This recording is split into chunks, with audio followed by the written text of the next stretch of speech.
So we get tons of questions from people that want to buy properties that are off the grid here in Montana, like the area behind me. This is up the North Fork. And in this video, we're going to go over everything you need to think about. We're going to show you the prices of the current properties that are for sale right now around Montana that are off the grid. So let's get right to it.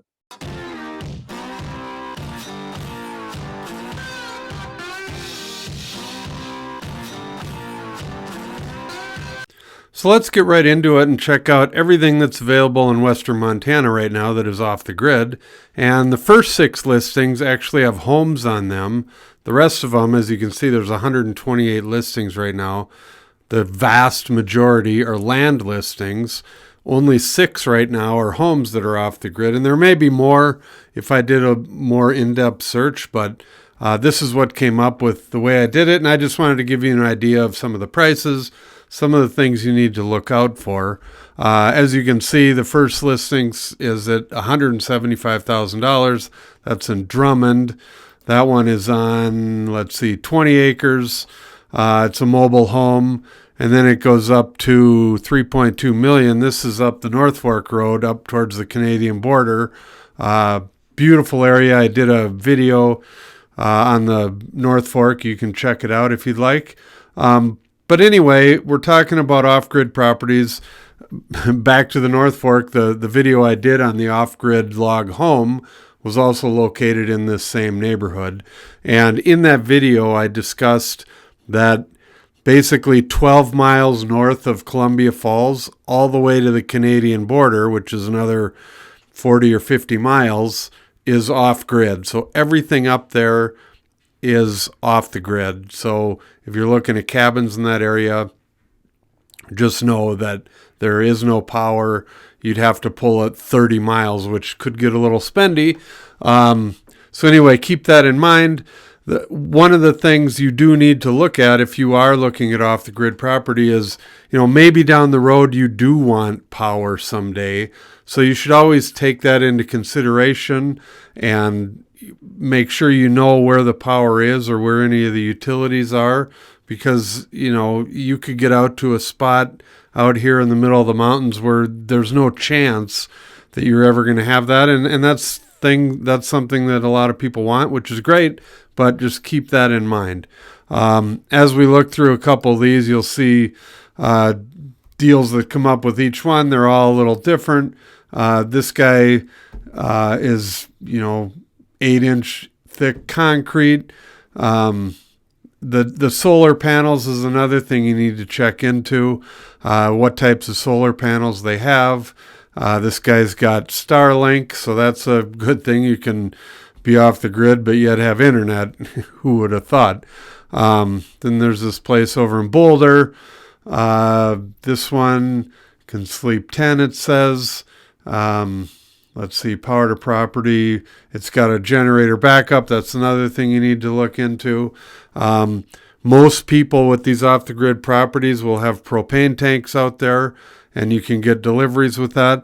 The big thing that a lot of people don't think about is that in the wintertime, a lot of these places, they're very difficult to get to. So if you want to use it year-round, you may be plowing quite a ways to get into the house. But again, 175 up to 3.2 million. This place up near Pullbridge is a big log cabin, beautiful property. It has, all the bells and whistles. It looks very similar to the video that I did on the off-the-grid property in this same neighborhood. So then we'll get into the lots. This one comes up in Fort Smith, Montana. This is another interesting thing. It's 10 miles from the Bighorn River, so it's in a great spot. But it says right here in the member remarks, no written legal access. So if you're looking to get financing or something like that, you're going to have to talk to your lender, because a lot of times, even though this is only $15,000 for this piece of property, a lot of times if you are going to get financing, the bank is not going to like something like this. So they're going to need to get that figured out unless you pay cash and you want to take on the problem yourself. But The land listings, they range in price from $15,000 for this one here. It has been on the market for almost a year now. And then you can see by the picture, it's kind of there's a little house right next to it, and they're just selling off a piece of property next door. So if you're looking for off the grid and being away from people, this one may not be the one, but the price is pretty cheap for what you're getting. And that one is, well, it's only 1/4 of an acre, so it's not a whole lot of land, and that would explain the price. But with the land properties, they go all the way up to $3 million for this one in Dayton, and this is up above Flathead Lake, way above Flathead Lake, 315 acres.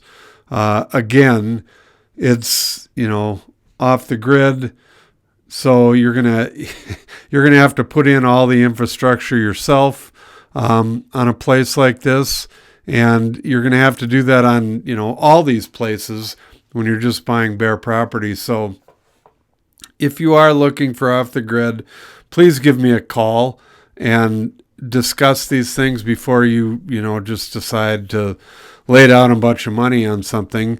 You have the winter access is the big thing. How far the utilities are from the property. You should always keep that in mind. And what you're getting, and if you're crossing Forest Service land, whatever you may run into, these off-the-grid properties, a lot of times there's a bunch of properties down near Missoula that are kind of landlocked, where they're close to the interstate, the first part of the property, but to actually get to it, because of railroad tracks and the slope of the land, you have to go about 30 miles around the mountain from the interstate to get to it. And a lot of these roads, like I said earlier, they're not plowed in the winter, and you have to figure out a way to get in there if you do want to use it year round. So the moral of the story is, if you're looking for off the grid property, or you think you want to live off the grid, please watch the video that I did earlier to show how much infrastructure and how much it takes to actually do this. And then also the access and the financing, if you are going to try and finance something like this. So there's a lot of things that go into it. It's not as easy as just dropping some money down and living out in the wilderness. There's a lot of things to keep in mind, and we would be happy to help you. We've sold off the grid properties before, but the main reason I wanted to do this video is just to let everybody know what you need to think about and things to keep in mind before you go about buying an off the grid property. Thank you for watching. Thank you for watching our video. Please call, text, or email for more information, and don't forget to watch our other videos about Montana.